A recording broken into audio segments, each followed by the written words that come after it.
Jamaah Masjid Syuhada rahimakumullah, alhamdulillah, puji syukur kita panjatkan kehadirat Allah Subhanahu wa taala bahwa hingga saat ini kita masih diberi umur panjang, diberi kekuatan, kemauan, semangat untuk menjalankan ibadah di bulan suci Ramadan.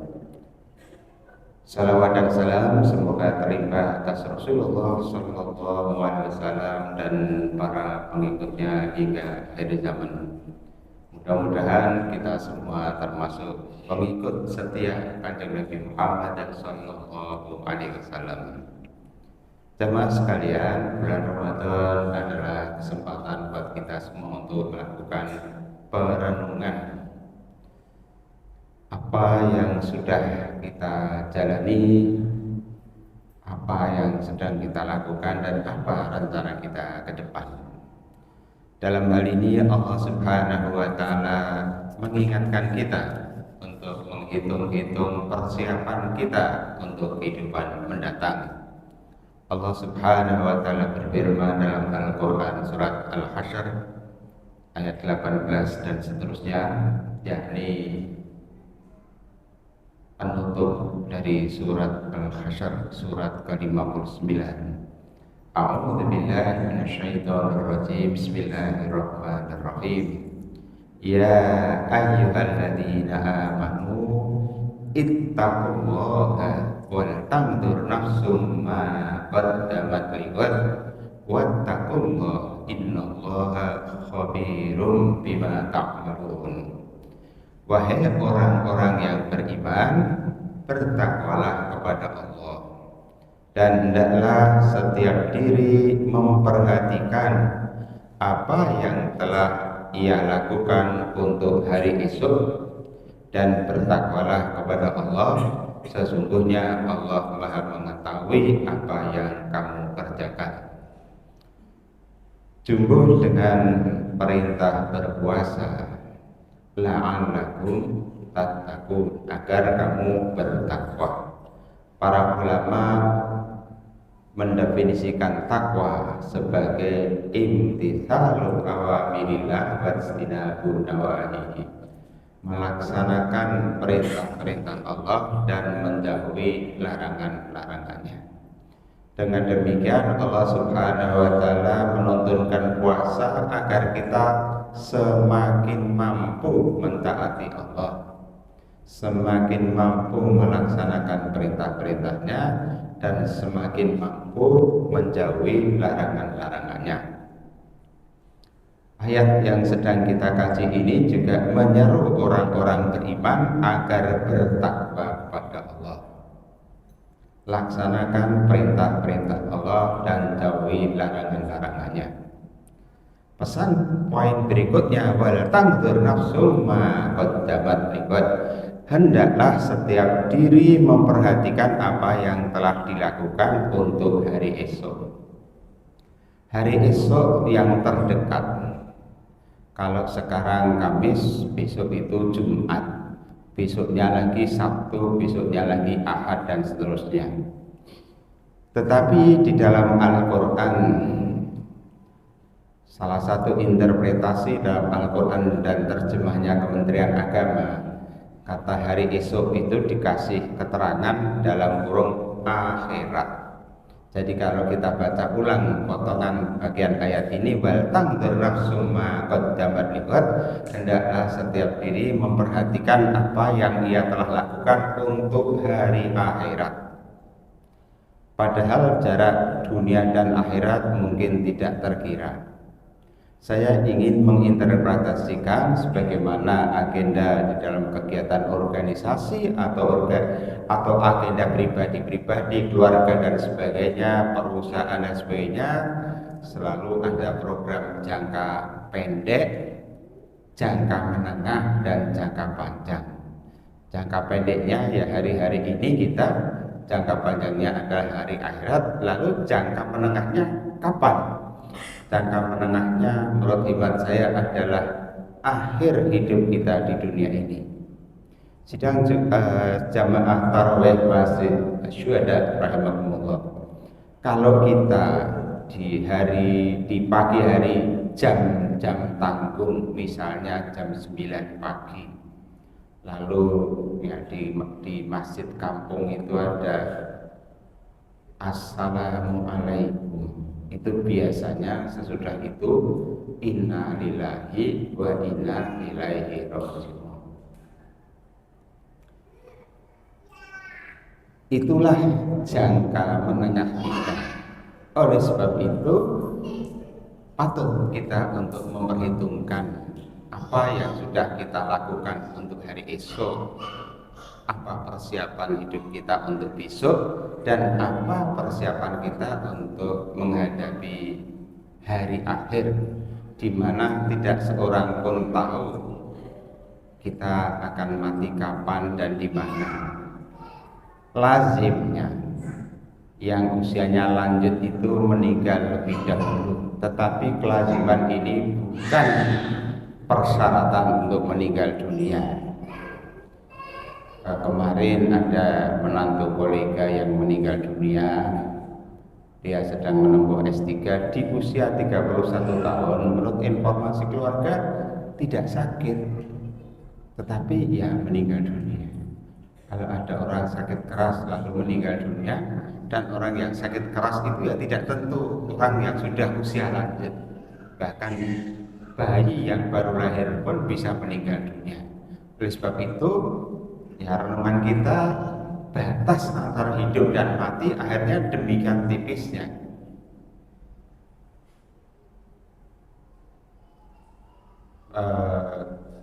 Dua hari yang lalu ada ibunya tetangga yang meninggal dunia, berarti pas di tengah bulan Ramadan, di tanggal 15 Ramadan. Seorang ibu-ibu usianya 103 tahun, sudah kalau dikatakan koma, sudah tidak aktif selama 4 tahun, diikhtiarkan untuk bagaimana sembuh, bagaimana sehat, tetapi Allah memilihkan waktu yang terbaik buat di pertengahan bulan Ramadan. Perasaan kita kayaknya nggak akan sampai 100 tahun umur kita. Oleh sebab itu persiapannya apa?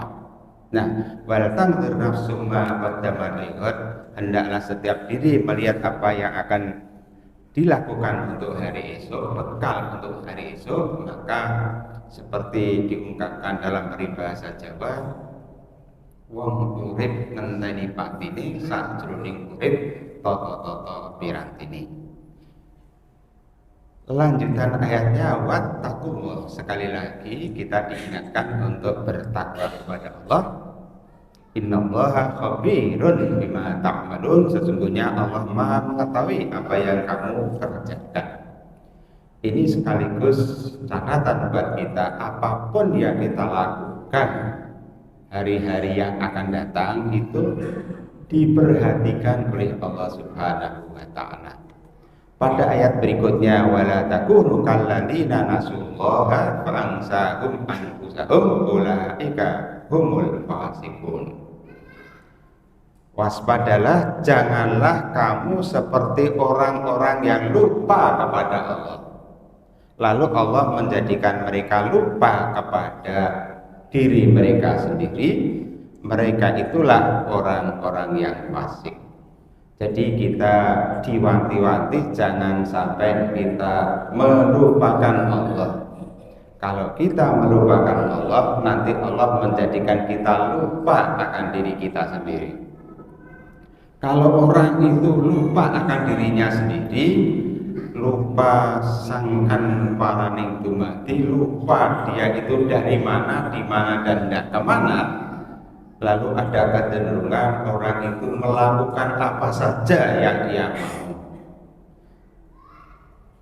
lalu tidak memperhitungkan aturan-aturan ya, dalam kehidupan berbangsa. Lalu ada konstitusi, sudah 2 periode minta 3 periode.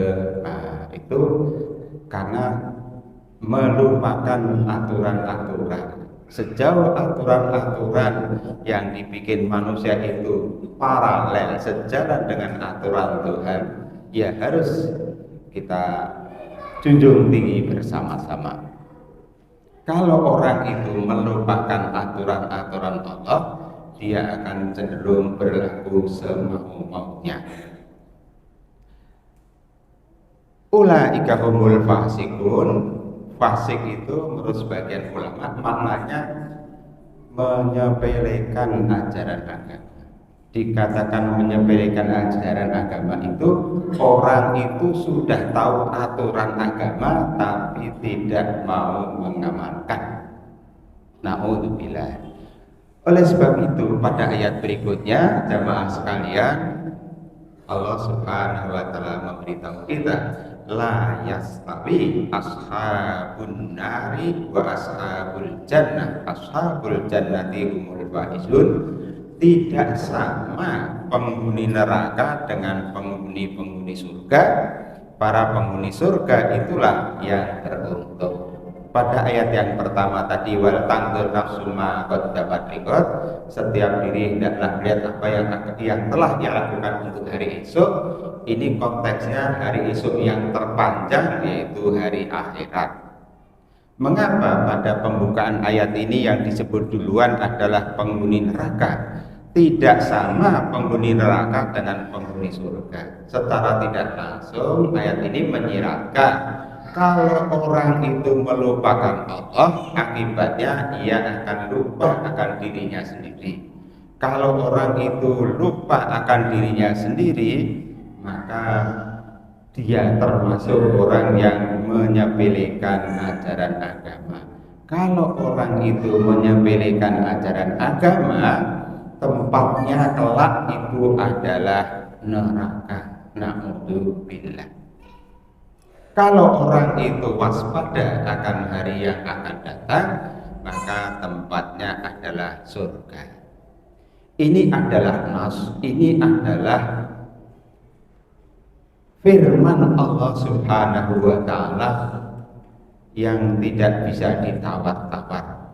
Karena ini bagian dari pesan Allah Subhanahu wa taala di dalam Al-Qur'an. Dan Al-Quran itu kalimat-kalimat Allah yang demikian agung hingga digambarkan pada ayat berikutnya. Lau anzalna hadzal Qur'ana ala jabalin la ra'aitahu khashi'an mutasaddian min khasyatillah. Wa tilkal amthalu nadribuha lin-nasi la'allahum yatafakkarun. Jikalau kami turunkan Al-Quran itu kepada sebuah gunung, pasti kamu akan melihatnya tunduk terpecah belah karena ketakutannya kepada Allah. Perumpamaan itu kami buat untuk manusia supaya mereka berpikir. Jamaah sekalian,